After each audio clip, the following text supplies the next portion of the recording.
एक समय की बात है। एक शहर में मीना नाम की एक लड़की रहती थी। मीना बड़ी पढ़ी लिखी और सुंदर थी।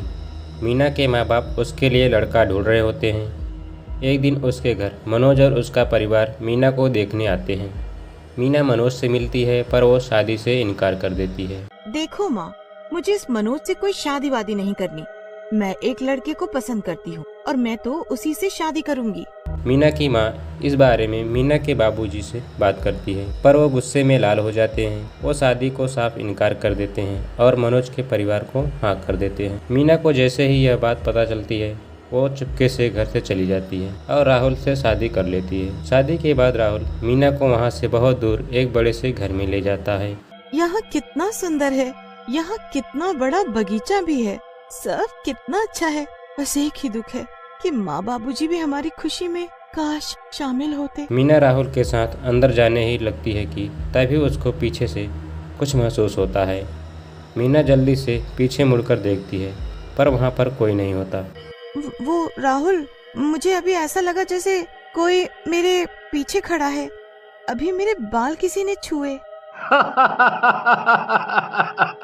तुम पागल वागल हो गई हो। यहाँ बस हम दोनों हैं और कोई भी नहीं। देख रही हो ना कितनी दूर पर घर है।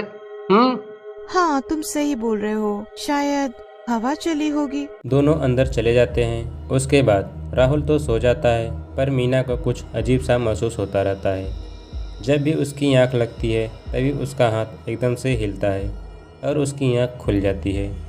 पूरी रात मीना के साथ ऐसा ही होता रहता है। ऐसा ही करते करते सुबह हो जाती है। मीना उठ जाती है और बाथरूम जाती है। मीना अपना मुंह धोकर अपनी शक्ल शीशे में देख ही रही होती है कि तभी उसको शीशे में अपने पीछे खड़ी एक औरत दिखती है। इसके चेहरे पर काले लंबे बाल लटक रहे होते हैं। राहुल, राहुल, राहुल! मीना की चीख सुनकर राहुल जल्दी से अंदर आता है तो उसे मीना जमीन पर बेहोश पड़ी होती है। राहुल उसे जल्दी से बिस्तर पर लेटा देता है। थोड़ी देर बाद जाकर मीना को होश आता है पर वो होश में आते ही बुरी तरह से चिल्लाने लगती है। राहुल, वो चुड़ैल, वो चुड़ैल! मीना राहुल को समझाने की बहुत कोशिश करती है पर राहुल उसकी एक नहीं सुनता। मीना कुछ देर आराम करती है और राहुल ऑफिस के लिए निकल जाता है। राहुल के जाने के बाद मीना खिड़की के पास आकर खड़ी हो जाती है और बाहर देखने लगती है। मीना बाहर देख ही रही होती है कि उसे पेड़ के पास फिर से वो चुड़ैल दिखती है। मीना फिर से डर जाती है और खिड़की बंद कर देती है। 2-4 दिन तक ऐसा ही चलता रहता है और वो चुड़ैल बार बार मीना को दिखती है। एक दिन राहुल ऑफिस से आता है। बहुत भूख लगी है, जल्दी खाना लाओ। मैंने कुछ बनाया ही नहीं। वो चुड़ैल मुझे फिर बाग में दिखी थी तो मैं यहाँ छुप गई। क्या चुड़ैल चुड़ैल लगा के रखा है? मैं तो परेशान हो गया हूँ तुमसे शादी करके। नहीं खाना मुझे खाना। मैं जा रहा हूँ और बाहर ही खाना खाऊंगा। राहुल वहाँ से चला जाता है और मीना रोते हुए उसे रोकने लगती है। राहुल मीना की एक नहीं सुनता है और घर से बाहर निकल जाता है। मीना बेचारी रोते रोते बाग तक आ जाती है और राहुल गाड़ी में बैठकर निकल जाता है।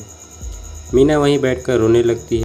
जहाँ मीना रो रही होती है वहीं मिट्टी में बाल दिखते हैं। हाँ, ये इतने लंबे बाल जमीन में। मीना उन बालों को खींचती है तो वो अटक जाते हैं। मीना बहुत जान लगाती है तब जाकर मीना के हाथ में वो बाल आते हैं। ये इतने लंबे बाल तो जरूर किसी औरत के हैं, पर यहाँ जमीन में कैसे आए? यहाँ तो बस मैं ही हूँ। मीना वहीं लेट जाती है और उसकी आंख लग जाती है। जैसे ही मीना की आंख लगती है उसे एक आवाज़ सुनाई देती है। मुझे बचा लो, मुझे मत मारो, मुझे मत मारो, मुझे बचा लो। आवाज़ सुनते ही मीना एकदम से उठकर बैठ जाती है और सामने एक चुड़ैल को देखती है। मुझे बचा लो, मुझे आजाद कर दो, मुझे आजाद कर दो। मीना डर कर भागने लगती है पर वो चुड़ैल एक ही बात बोलती रहती है।